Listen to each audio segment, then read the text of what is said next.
Welcome to Aging Untold.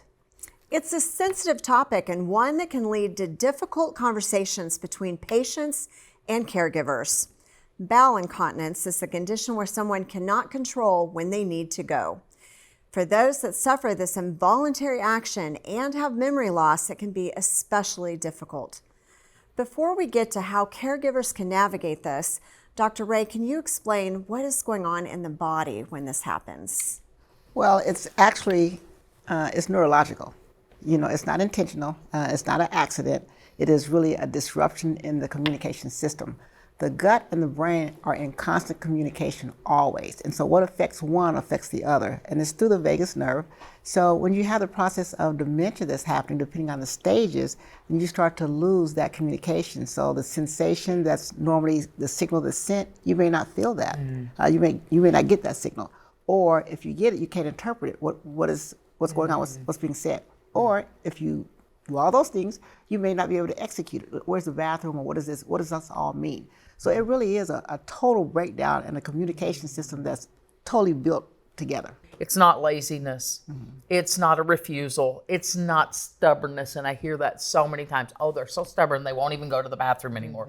No, their brain truly doesn't recognize the signals. Or I've seen this, and too often, maybe I do still get the signal that I need to go. I don't know where to go. Yeah. I don't know how to go. I don't know how to get my pants down. What does it mean? You don't know what it means. What does that, if I've even interpreted it correctly, how many steps do we have to go through just to go to the restroom?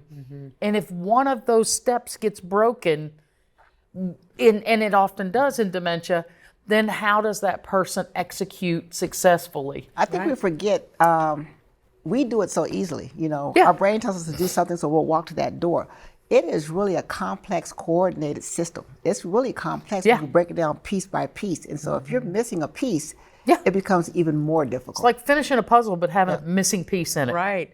I remember the first time I saw somebody with a memory impairment, they were walking across a carpet and they stepped over the flower that was on the carpet. And it kind of made me stop and pause and go, all right. So if they're having bowel incontinence, then, you know, do they need contrast in the toilet paper and in the toilet bowl? Do they need dye in the toilet bowl? What do they need a sign of the bath of the toilet bowl on the door? What do they need that will help them read? Because you truly don't know what's going on in their minds. Yeah.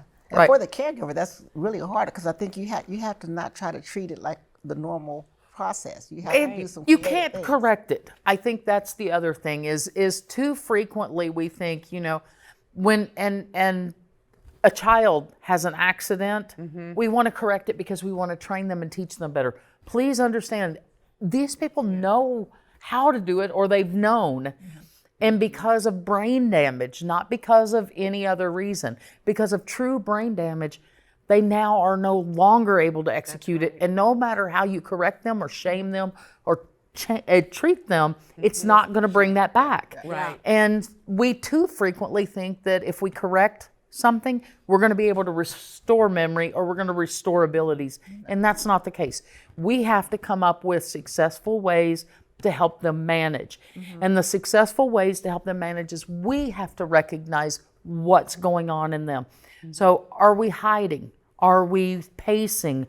Are we uncomfortable? Are we agitated? Are we maybe pulling at our clothes? And then put them on a schedule. You eat, 30 minutes, go to the restroom. Eat, 30 minutes, go to the restroom. If it's not successful, do it again, but give time. Don't assume that because you go in, and don't stand there.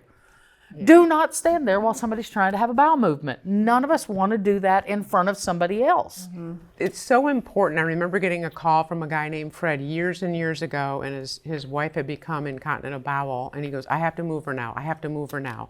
It was that he didn't have the tools to manage it at home, so his severe solution was to move. So I would really encourage people to follow those tips that you're giving And the other thing is emotionally, they pick up on your feelings. Yeah, so your energy. distress. your energy. And so if you're like, ew, and then you're mad at them and you're having all this judgment about them, they're picking up on that. So you could actually make it worse by trying to correct them. You're making it worse for yourself and you're making it worse for them. But systems are the solution, like you were saying. That's right. What kind of systems do I need as a caregiver to make this easier for myself and for my loved one? Yeah. And then you have to identify, like you said, that was correct, but everybody's pattern might be different. So you have to identify what that pattern is for that individual. for them. Maybe it's 30 minutes after, maybe it's 60 minutes after, but identify it, pay attention, and then you can interact. And don't be afraid of incontinence products. So many people are so embarrassed and ashamed to use and have incontinence products. Have them. Use them. Yeah. They're there to benefit you as a caregiver and your loved one. Right. I've heard people say, they're so expensive. All those products are so expensive. Well, they have reusable, they have, so they've done a lot of creative things to bring the cost down. It used to be they'd reuse them and they weren't reusable. And we all remember working in the communities and it was from their fear of the expense of it. So now it's much, much easier.